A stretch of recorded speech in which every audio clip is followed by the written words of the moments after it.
Samajwadi party की मुस्लिम महिला सांसद इकरा हसन हमेशा ही सुर्खियों में रहती है। अपने बयानों को लेकर वो हमेशा ही चर्चा का केंद्र बन जाती है। लेकिन अब मुस्लिम का क्या भविष्य होगा और आने वाला भविष्य मुसलमानों के लिए अंधकार भरा होने वाला है या मुस्लिम समुदाय के लिए उजाला लेकर आएगा, इससे पर्दा खुद उठाया है मुस्लिम महिला सांसद इकरा हसन ने। क्या कुछ कहा है आज के इस रिपोर्ट में हम आपको बताएंगे।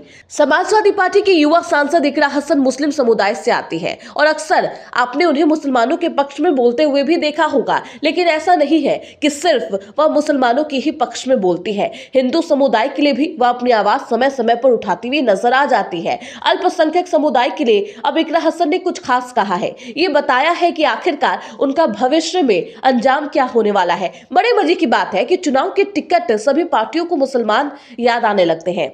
इन तेरे मेरे मुसलमानों की याद इन सभी नेताओं को अपनी वोट बैंक की सियासत चमकाने और कुर्सियां जमाने के लिए ही आती है। मगर मुस्लिम तबका भी वोट देते देते अब परिपक्व हो चुका है और इन पार्टियों की सौदेबाजी और जालसाजी को समझने लगा है। पार्टी चाहे जो भी हो, अब मुसलमान जान गया है कि उसकी जरूरत क्या है। कुछ इन्हीं मुद्दों को लेकर दिल्ली में एक महत्वपूर्ण बैठक हुई जिसका विषय था भारत में मुसलमानों का भविष्य। ये ठीक है, मुसलमान संप्रदाय का अस्तित्व भारत के भूत, वर्तमान और भविष्य अवश्य जुड़ा रहा और जिसका बखान राष्ट्रीय स्वयं सेवक संघ के अध्यक्ष डॉक्टर मोहन भागवत कई बार भी कर चुके हैं। अब बार बार इसका जिक्र करना और मुसलमान करना जरूरी है। और इससे हुआ क्या? सदा से दूध और शक्कर जैसा जुड़ाव से रहने वाले हिंदू खींच कर मुस्लिमों की तरह हिंदू करने लगे हैं। अभी तो हिंदू करने वाले हिंदुओं की संख्या कम है, मगर ये संख्या यदि बढ़ गई तो देश का वातावरण कैसा होगा। इसी को लेकर समाजवादी पार्टी की मुस्लिम महिला सांसद इकरा हसन ने कुछ खास खुलासा किया, सुनिए उन्हें।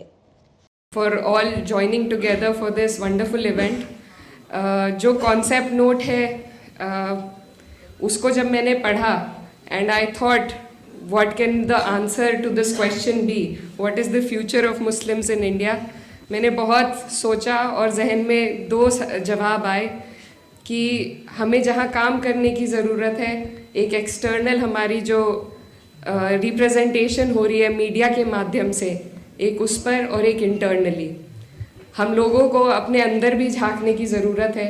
और जो कमियाँ हमें महसूस होती हैं उनमें अगर सबसे पहले हम पहल करें उन्हें सुधारने की, एक कौम इकट्ठा होकर सर जोड़कर जब बात करें और जो भी अपनी खामियां हैं उनको एक्सेप्ट करके आपस में हम फैसला करें कि क्या हम बेहतर कर सकते हैं, तो हमें जो बाहर से लोग कोशिश करते हैं ट्रिपल तलाक जैसी चीज़ों को लाकर ये हमें बताने की कि वो हमारे सेवियर्स हैं, इन सब चीज़ों से हम बच पाएंगे।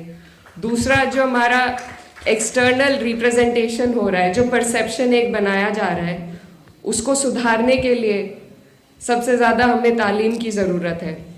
अगर हमारे लोग हमारे बीच से निकलकर हम सब लोग कोशिश करें। तो समाजवादी पार्टी की मुस्लिम महिला सांसद इकरा हसन का मुसलमानों के भविष्य को लेकर ये सब कुछ कहना था। हालांकि क्या भविष्य ऐसा ही होता है? आखिर भविष्य में क्या कुछ होता है, ये तो भविष्य के गर्भ में छिपा है।